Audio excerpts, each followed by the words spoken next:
Et cette Légion d'honneur, un grand Français qui est ici, qui est une des grandes rencontres de ma vie, qui a réalisé la collection privée la plus importante au monde d'objets de la Première Guerre mondiale, et qui m'a permis de faire ce qui est certainement la plus grande fierté de ma vie, le plus grand musée d'Europe sur la Première Guerre mondiale, car ça... Gauche, gauche, droite, gauche, gauche, gauche, gauche, droite, gauche, gauche, gauche, gauche, droite, gauche, gauche, gauche, gauche, droite, gauche.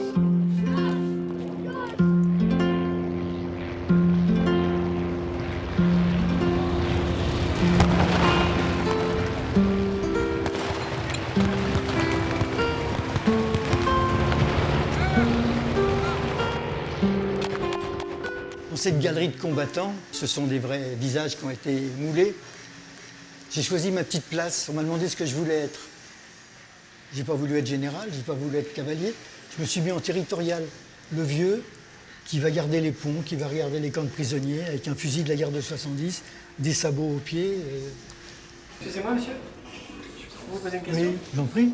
Je voulais savoir combien de temps vous aviez mis pour constituer un petit peu toute cette collection? Plus de 50 ans. Plus de 50 ans?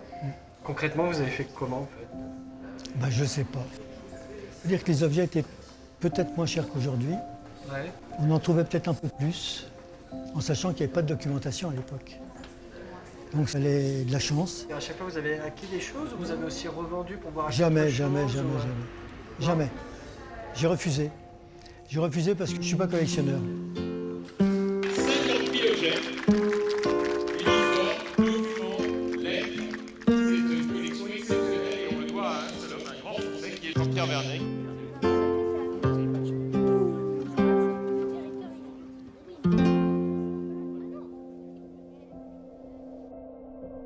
Ce ne sont pas que les wagons.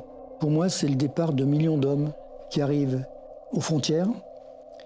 Ce sont encore des milliers, des centaines de milliers d'hommes qui vont repartir vers l'arrière blessés, couchés sur de la paille souillée par les chevaux qui étaient aussi dans ces wagons, qui vont se retrouver infectés, qui vont mourir, tout simplement. Je crois qu'on parle de plus de 100 000 décès en 1914 de gangrène. Certains malades ont mis 8-10 jours en train avant d'arriver dans des hôpitaux loin de l'arrière, jusqu'à Nice, jusqu'à Marseille, à Bordeaux. Mais en même temps, ça représente une mobilisation de toute une nation. Et le deuxième wagon, le blindé, pour moi, il a beaucoup d'importance parce que c'est la démesure industrielle de cette guerre 14-18. Des canons qui tirent à 30 km, des obus énormes, certains vont faire 1 tonne. Hein. La démesure, la cruauté en même temps, et des millions de morts.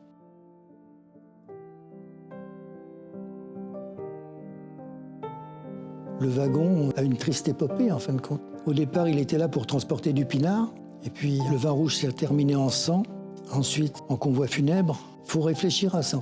D'où l'intérêt de cet objet, mais je pourrais dire la même chose de chaque petit objet que j'ai trouvé, que ça soit un morceau de pain, que ça soit la gamelle du pauvre soldat, qu'elle soit allemande, française, américaine, que ça soit, je sais pas, un paquet de tabac. On pourrait tirer un fil derrière chaque objet de la même manière. Derrière chacun, il y a une vie.